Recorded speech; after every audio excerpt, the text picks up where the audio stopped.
Certainly. Here's a heartwarming story about the friendship between a grandfather and his young granddaughter. Title: The Gift of Time. Emily was a lively and curious 8-year-old who loved exploring the world around her. She spent weekends at her grandfather George's house, a cozy little place surrounded by a lush garden. George was a retired teacher, quiet and thoughtful, who loved spending time in his garden and reading old books. One summer, Emily's parents decided to go on a long work trip, which meant Emily would be staying with her grandfather for several months. At first, she felt nervous about the idea. She knew her grandfather was gentle, but didn't know him well. As the days passed, Emily and George started to find little ways to connect. George noticed her interest in the garden and offered to show her how to plant flowers and grow vegetables.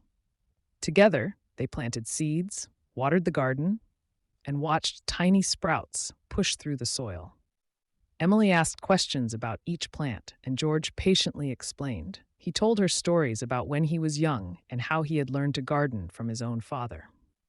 One afternoon, while they were weeding, George shared stories about his childhood adventures, how he used to build tree houses with his friends, play marbles in the dusty streets, and how he once even rescued a stray puppy.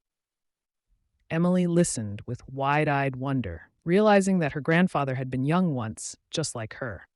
In the evenings, they would sit by the fireplace, where George would read her stories from classic books he'd kept over the years. Emily loved hearing about brave knights, daring explorers, and wise wizards. These stories sparked her imagination, and she began writing her own stories in a little notebook George had given her. Their friendship grew deeper, and they both learned so much from each other. Emily taught George how to use a smartphone to take pictures of their garden, while George taught Emily how to cook simple meals. They laughed, shared secrets, and created memories that would last a lifetime.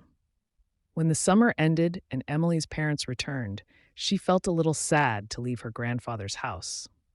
But she knew that their bond was unbreakable. George promised her they would always have their special time together, and she promised to visit often. Years later, when Emily grew up, she realized how much those moments had shaped her. She had learned the value of patience, the joy of discovery, and the beauty of shared memories. And whenever she saw a blooming garden, she thought of her grandfather and smiled, knowing their friendship was a gift that would always stay with her. This story highlights the power of intergenerational bonds, showing how wisdom and love can be passed down and cherished for a lifetime.